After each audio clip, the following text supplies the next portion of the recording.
I didn't lose my marriage the day she asked for a divorce. I lost it months before that. The night her silence stopped feeling temporary and started feeling permanent. Back then, I didn't have the words for it. I just knew something was wrong in a way arguments couldn't fix. When people talk about a marriage falling apart, they imagine shouting, slammed doors, dramatic confessions. That's not how mine ended. It ended quietly, so quietly that I didn't even hear it die.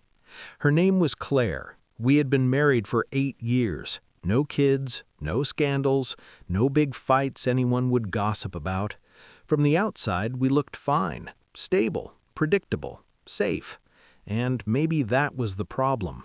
The last year of our marriage felt like living beside someone who had already moved out emotionally, but forgot to tell me.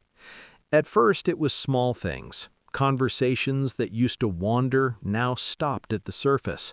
Her laughter didn't reach her eyes anymore. She started keeping her phone face down. When I asked how her day was, she'd say, "Fine," like it was a full sentence. I told myself this was normal. People get tired, life gets heavy, love goes through seasons.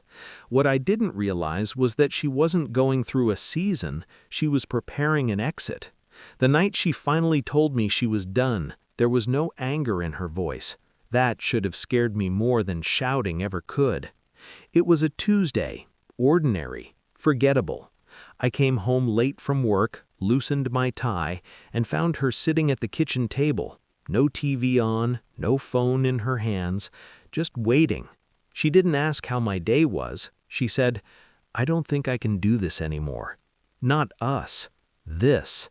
I remember how calm she looked, like she'd already mourned whatever this was supposed to be, like I was just catching up to a conversation she'd been having with herself for months. I asked her why. She paused, not because she didn't know the answer, but because she didn't know which version to give me. She said she felt stuck, that her life felt smaller than she imagined, that she didn't feel alive anymore. None of those words mentioned me directly, and yet every one of them landed like a quiet accusation. I asked if there was someone else. She didn't say no. She said, "That's not the point." That was the moment I understood. The truth had already happened. My awareness was just late. A week later, she handed me the divorce papers, already prepared, already organized, already clean. She said she didn't want to fight, said we could be adults about it, said she wanted things to stay respectful. Respectful. It's strange how people use polite language when they're done needing you. The divorce finalized 3 months later. No drama, no court battles, just signatures and silence. The night it became official, I checked into a cheap roadside motel, not because I had nowhere else to go, but because I couldn't stand the idea of sleeping in a place that still smelled like her shampoo. The motel was quiet, the kind of quiet that doesn't comfort you, it presses against your chest, the kind that makes you hear your own breathing too clearly. At the front desk, a woman about my age looked up from her computer. She studied my face for half a second longer than necessary. "Long day?" she asked. I said, "Divorce." She nodded like she understood more than I'd said. While handing me the key, she said something I didn't expect. "Some people don't leave suddenly," she said. "They leave in pieces." That sentence followed me to the room. It followed me onto the stiff mattress. It stayed with me as I stared at the ceiling, replaying the last year of my marriage frame by frame. The truth was there. I just hadn't wanted to see it. Claire hadn't stopped loving me overnight. She stopped choosing me little by little. She stopped reaching for my hand in public, stopped telling me about her fears, stopped including me in her future plans. She didn't disappear, she faded, and I stayed, thinking endurance was love. Over the next few weeks, I lived out of that motel. The receptionist, her name was Alina, never asked questions. She just remembered my coffee order. Sometimes she'd sit outside during her break, smoking quietly, letting the silence do the talking. One evening she said, "You know what hurts the most?" I didn't ask how she knew. "What?" I said.